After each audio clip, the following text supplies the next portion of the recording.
నిన్న మొన్న ఒక ఫోటోలు చూశాను, మీ బాహుబలి రీయూనియన్ ఫొటోస్ అని అని చెప్పేసి కొన్ని ఫొటోస్ వచ్చినాయి. చాలా ముచ్చటగా అనిపించింది. 10 years అయిపోయిందా బాహుబలి వచ్చి అప్పుడే అనిపిస్తుంది. మాకు కూడా షాక్ అండి యాక్చువల్లీ. లైక్ శోభు గారు అరేంజ్డ్ గ్యాదరింగ్. అంటే వీఆర్ ప్లానింగ్, అంటే బాహుబలిని మళ్ళీ 2 parts కలిపి రిలీజ్ చేయాలని ఒక ప్లాన్ ఉందండి. So we are working on it. So దానివల్ల లైక్ లైక్ అండ్ 10 years అయిపోయింది కదా, లైక్ ఒక మంచి రీయూనియన్ అయితే బాగుంటుందని ఈ plan it. And it was really fun evening అండి. ఓకే, కలుసుకున్నారు, అందరూ పడ్డ కష్టాన్ని గుర్తు చేసుకున్నారా? అక్కడ అన్నీ లైక్ అంటే పాత వీడియోస్ అవి అన్నీ మేకింగ్ వీడియోస్ కానివ్వండి, లైక్ స్పీచెస్ ఇచ్చిన వీడియోస్ అవన్నీ చూసుకొని we try to relive the whole thing. So it was actually very చాలా యుద్ధాలు జరిగి ఉంటాయి, ఆఫ్ స్క్రీన్ యుద్ధాలు చాలా జరిగి ఉంటాయి, డిస్కషన్స్. అదే అవన్నీ చూసుకొని కొద్దిగా ఇలా చేసాం, అవసరం ఉన్నాయి కొన్ని, అవసరం లేని కొన్ని చేసామని. So it was like really very fun evening అండి. Yes, okay. మీకు బాహుబలి 10 years అయిపోయింది. మీరు వచ్చిన విధానం చూస్తుంటే గ్రాఫ్ మామూలు గ్రాఫ్ కాదు. వరల్డ్లోనే ది బెస్ట్ టెక్నీషియన్లో one of the best technician అనిపించుకోవటం అంటే మామూలు విషయం కాదు. ఎస్ ఎస్ ఎస్ ఎస్ ఎందుకంటే సంవత్సరాలు సినిమాలు చేసిన వాళ్ళకు కూడా ఇంత అదృష్టం దక్కదేమో అనిపిస్తుంది, ఇంత నేమ్ అండ్ ఫేమ్. ఎలా అనిపిస్తుంది మీ జర్నీ చూస్తుంటే, స్టార్టింగ్ నుంచి ఇప్పటి వరకు ఒకసారి రీకాల్ చేసుకుంటే? వెరీ సాటిస్ఫైయింగ్ జర్నీ అండి, వెరీ హ్యాపీ. అంటే ఇట్స్ లైక్ బ్లెస్డ్ అని చెప్పొచ్చు అండి, గాడ్స్ గ్రేస్. ఎందుకంటే చాలామంది అందరూ కష్టపడుతూ ఉంటారండి. సో కొంతమందికి లైక్ బ్లెస్సింగ్స్ ఉంటాయి. So I feel like I'm one of those who is blessed అండి. So that is thank God. And also like అంటే అదృష్టం బాగుండి మంచి సినిమాలు, మంచి టీమ్ దొరకడము, అదంతా కూడా it all worked. And I'm very happy. ఏంటంటే లైక్ కన్సిస్టెన్సీగా like more than 20 years I have been consistently doing good job.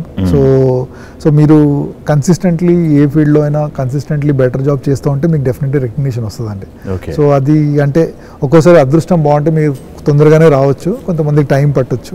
So but consistently work చేస్తూ ఉండాలండి. అంటే ఒక సినిమాకు అంత నేమ్ పోయినా కూడా నెక్స్ట్ సినిమా వచ్చినప్పుడు ఏ ఛాన్స్ దొరికినా you should 100% give it your 100% to it. So అప్పుడు మీకు డెఫినెట్లీ రికగ్నిషన్ అన్నది డెఫినెట్లీ వస్తుందండి.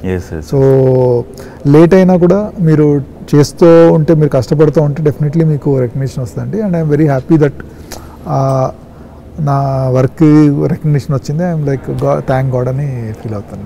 ఎస్ ఎస్ ఒక టెక్నీషియన్ని రిపీట్ చేయటం అంటే మామూలు విషయం కాదండి. నెంబర్ ఆఫ్ మూవ్స్కి రాజమౌళి గారు మిమ్మల్ని ఇన్ని సంవత్సరాలు అన్ని సినిమాలకి మీ ఇద్దరు బాండింగ్ ఏంటి అసలు, సీక్రెట్ జర్నీకి అసలు? అంటే he comes up with so many challenges అండి. అంటే ఎవ్రీ ఫిల్మ్కి he wants to push the boundaries of Indian cinema. So like so దానికి ఏంటంటే like he need someone who actually like also believes in similar thing. So అలా like మా ఇద్దరికి అలా కుదిరిందండి. Also like I also want to always like అంటే do what better, అంటే మనం చేసిన వర్క్కి దాని మీద డిపెండ్ అవ్వకుండా దాన్ని ఇంకా బెటర్ ఎలా చేయాలని ఎప్పుడు ఆ ఆలోచన విధానం నాకు కూడా ఉంటుంది. కాబట్టి maybe that worked for both of us అండి. So and God's grace like it has proved that not only for us, for even Telugu cinema కానీ ఇండియన్ సినిమా కానీ it really helped us and we have grown. అంటే like ఇంతకుముందు like we started our careers and all. Telugu cinema అంటే like okay like మన తెలుగు రాష్ట్రాలను చూసుకునే వాళ్ళం. ఇప్పుడు తెలుగు సినిమా అంటే it has become centre for Indian cinema at least. So like every one ఒక తెలుగులో చేయాలని ఒక కోరిక పుట్టించింది. దాన్ని అంటే like because of films like Baahubali and ఈగ, మగధీర అలాంటి రీసెంట్లీ పుష్ప అలాంటి సినిమాలు వస్తే so suddenly the centre of focus has come to Telugu cinema. And ఆ దాంట్లో నాదొక ఇంపార్టెంట్ పార్ట్ అవ్వడం అనేది I'm very happy and proud for that అండి. ఎస్ ఎస్ ఎస్ మీరు చేసిన సినిమాల్లో బాగా టఫెస్ట్ మూవీ అంటే నాకు తెలిసి ఈగ అనుకుంటా కదా? ఈగ వాజ్ టఫెస్ట్, దాంట్లో ఏమీ డౌట్ లేదండి. ఓకే. సో బికాస్ అంటే దానికి ఏంటంటే like we did not have any much kind of references అలాంటివి చేయలేదు, ఎవరు అలాంటిది అటెంప్టే చేయలేదు ఇండియాలో అలాంటి ఒక సినిమా. అవునవును. సో దట్ ఒక సాటిస్ఫాక్టరీతో కూడిన ఛాలెంజింగ్ ఫిల్మ్ అంటే ఈగ అనే అండి. లేని ఒక దీన్ని కొత్త ప్రపంచాన్ని సృష్టించడం అంటే that was like really like అంటే extremely challenging as a cameraman అండి ఆ సినిమా షూట్ చేయడం అన్నది. అంటే మా సినిమా లొకేషన్లో హీరో ఉండడు, సో హీరో ఉన్నట్టు చూపించాలి. So that was like something. And ఉన్నా కూడా కనపడడు.